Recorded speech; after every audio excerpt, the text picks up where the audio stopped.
오늘 마태복음 15장의 말씀은 매우 선명한 흐름으로 이어지고 있습니다. 앞부분에서 예수님은 말씀하시지요. 사람을 더럽게 하는 것이 손이나 음식이 아니라 마음에서 나오는 것이다 라고 들려주십니다. 참된 문제는 외면이 아니라 내면이라는 뜻을 들려주고 계시지요. 그 뒤에 이어지는 두 장면이 오늘 본문의 핵심입니다. 하나는 가나안 여인의 간구이고요.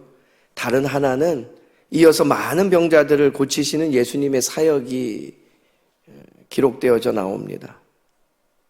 사람은 선을 긋지만 예수님은 그 선을 넘는 은혜를 우리에게 베풀어 주시는 분이심을 우리는 말씀 속에 보게 됩니다. 이방인에게도 병든 자에게도 상한 자에게도 예수님의 사랑은 항상 열려 있습니다. 오늘 이 말씀 속에서도 우리가 두 가지로 은혜를 함께 나누고자 합니다. 첫 번째는 예수님은 아픈 자를 고치시는 분이십니다. 오늘 본문의 30절 말씀입니다. 30절 말씀 다시 한번 한 목소리로 받들어 읽겠습니다.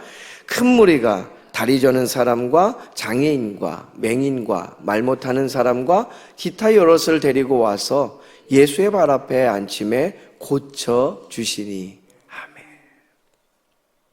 사람들이 밀려옵니다. 예수님께서 계시는 곳에는 늘 사람들이 북적입니다.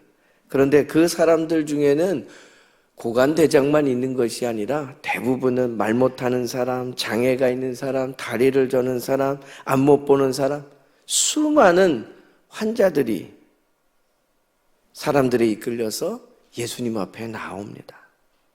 그리고 예수님께서 오늘 말씀의 기록처럼 고쳐주십니다.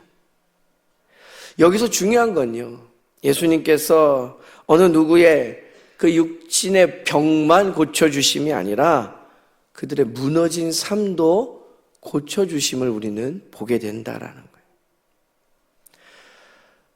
당시에 병든 사람은 단순히 몸에 아픔을 가지고 있는 사람만은 아닙니다.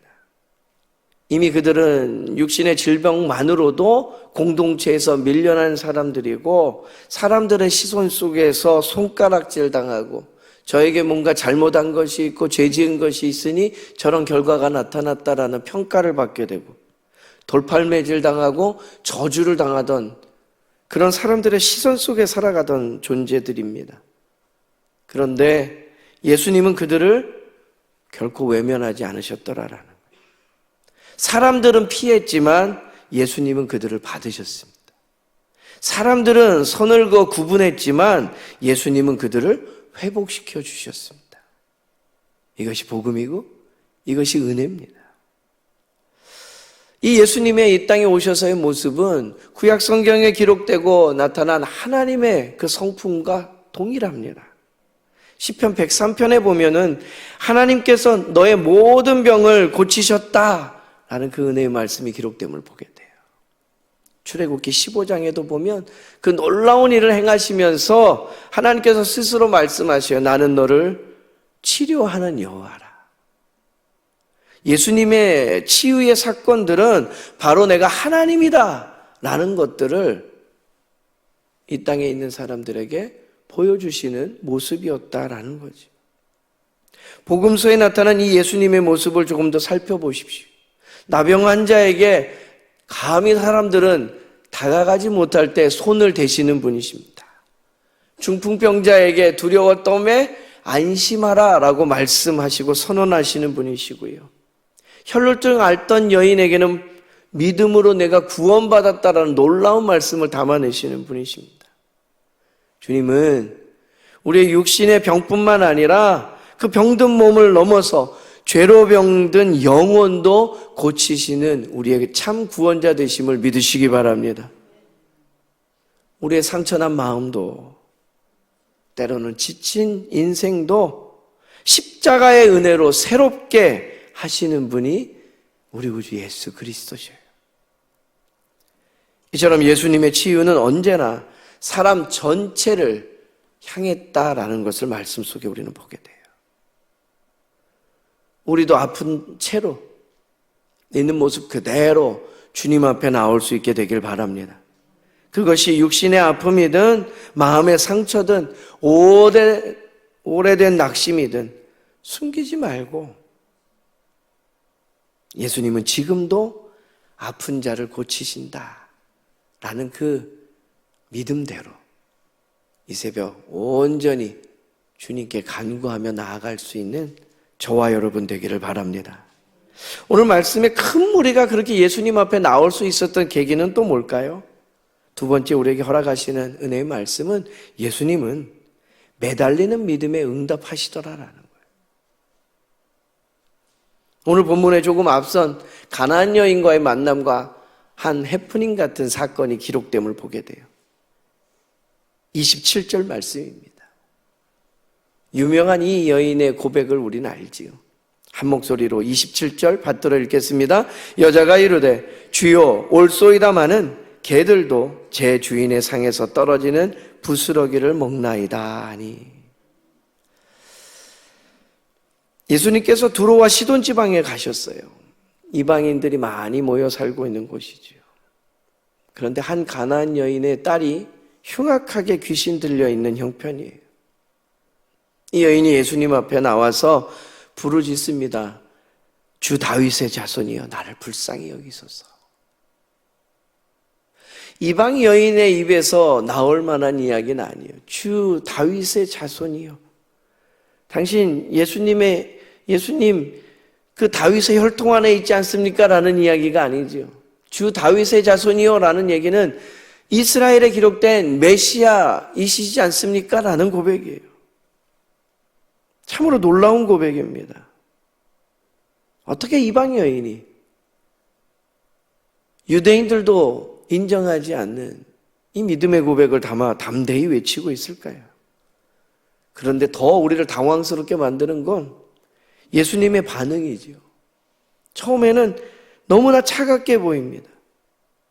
그러나 이것은 거절이 아니에요. 여인의 믿음을 더 선명하게 드러내는 과정이었습니다. 여인은 물러서지 않았습니다.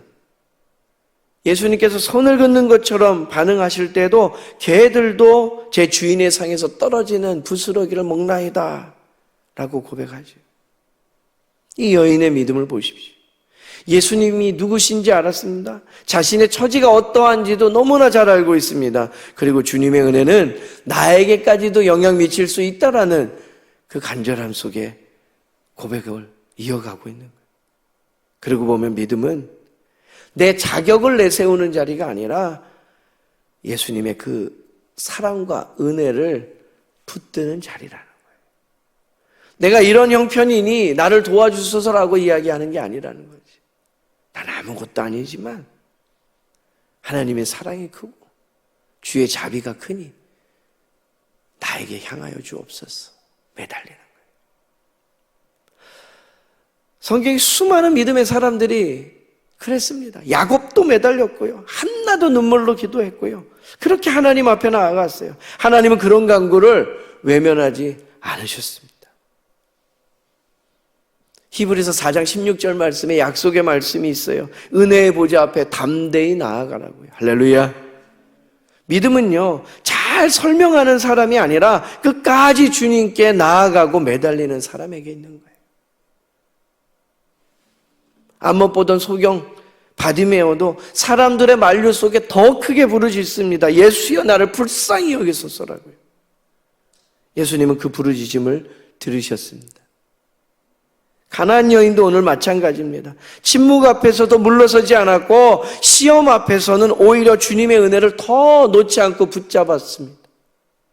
우리도요, 기도하다가 응답이 더딘 것처럼 느껴질 때가 있어요. 근데 그때는 포기할 때가 아니라 어떤 때라고요? 더 매달릴 때라는 거예요. 예수님은 끝까지 매달리는 그 믿음에 응답하여 주셨습니다. 오늘 이 새벽에 우리는 이 말씀 앞에서 다시 용기를 얻게 되기를 바랍니다. 주님께 나오면 됩니다. 응답이 더딘 것 같아도 물러서지 말아야 합니다. 부활하신 주님은 지금도 살아계셔서 상한 자를 회복시켜 주시고 믿음의 간구를 들으시는 줄로 믿습니다. 여러분, 우리는 지금 말씀을 읽는 기쁨 가운데 살아가고 있어요. 성경을 아는데 그치지 말고 살아계신 예수님을 만나는 기쁨으로 이어지기를 축복합니다. 오늘도 그 예수님 앞에 우리의 아픔과 기도를 올려드리며 이 새벽을 깨우는 믿음의 사람들 되기를 간절히 소망합니다.